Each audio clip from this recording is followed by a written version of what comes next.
12 तारीख का दिन बृहस्पतिवार का दिन है और उस दिन आषाढ़ का महीना आरंभ हो रहा है, प्रतिपदा तिथि है और ऐसे में ग्रह नक्षत्रों के दृष्टिकोण से परिवर्तन का योग भी है। कई पंचांग के अनुसार से 12 तारीख को बृहस्पति का अस्त होना दिखाया जा रहा है, तो ये केवल गणनाओं के अनुसार से है, लेकिन ओवरऑल बृहस्पति का अस्त होना बहुत शुभ नहीं है।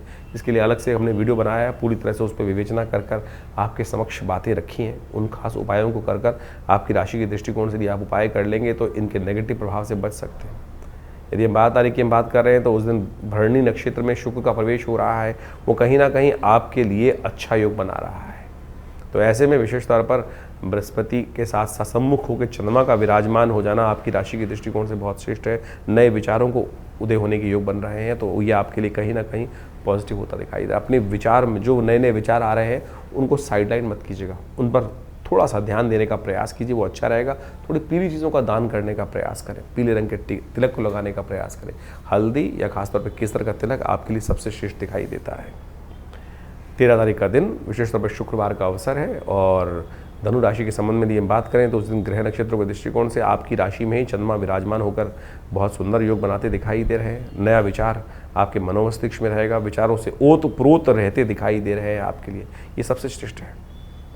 बृहस्पति अस्त है लेकिन फिर भी चंद्रमा वहाँ पर उसकी पूर्ति कर रहा है। बृहस्पति के और बुध के सम्मुख आके बैठ जाना, ये दोनों के दोनों कहीं है। स्वास्थ्य का थोड़ा ध्यान रखने की ज़रूरत लगातार बनी रहेगी, इस बात का ध्यान रखना, क्योंकि इन दिनों थोड़ा कहीं ना कहीं मस्कुलर वीकनेस, थोड़ा कमर दर्द इत्यादि या टांगों में हाथों में दर्द, ये कहीं ना कहीं होने के योग दिखाई देते हैं। इसलिए अच्छे मल्टीविटामिन दूध इत्यादि विशेष तौर पर हल्दी युक्त दूध का सेवन नित्य प्रति आप अवश्य करें, इसका ध्यान रखना आपके लिए बहुत श्रेष्ठ रहेगा। मिनरल डाइट, अच्छी बैलेंस डाइट अवश्य लेने का प्रयास कीजिए, वो आपके लिए अच्छा है। उनसे द्वारा आपकी बहुत सारी शारीरिक व्याधियों को दूर करने के योग बन सकते हैं।